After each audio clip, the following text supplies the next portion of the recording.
Our top story tonight. Tomorrow marks 2 years since Jared Bridegan was gunned down in a Jacksonville Beach neighborhood. His ex-wife, Gardner, and her second husband are charged with his murder. Another man pleaded guilty last year to second-degree murder. And tonight, new evidence released in the case suggests 2 other people may have been involved in Bridegan's death that happened back in 2022. Our Andrew Badillo is on your side tonight.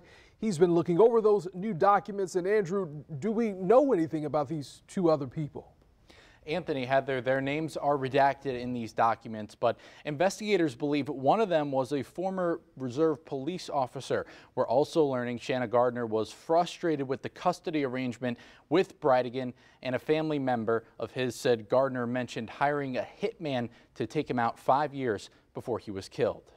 More than 100 pages of documents released ahead of the murder trials of Gardner and Mario Fernandez Saldana, who are both charged with killing Jared Bridegan 2 years ago in Jacksonville Beach. Investigators painting a picture of hate by Gardner, who, according to these reports, was frustrated by their custody arrangement and their differences in parenting choices. Some of Gardner's phone calls were recorded with her family members, and according to the documents, Gardner believed she was being tracked and discussed whether FaceTime screens could be recorded.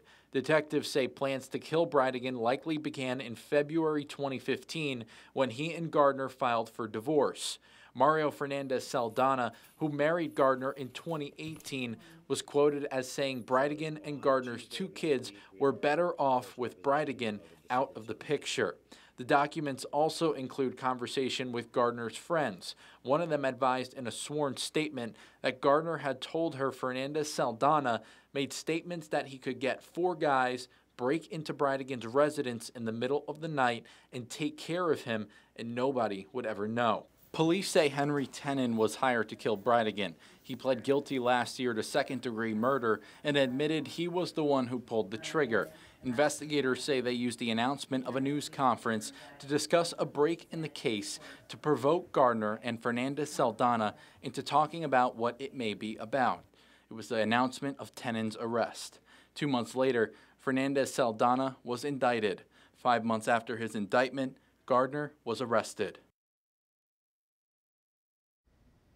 The 2 other people who investigators say likely conspired to kill Bridegan were not charged. Gardner and Saldana are expected in court tomorrow morning for another pretrial hearing. We will be there and let you know of any developments.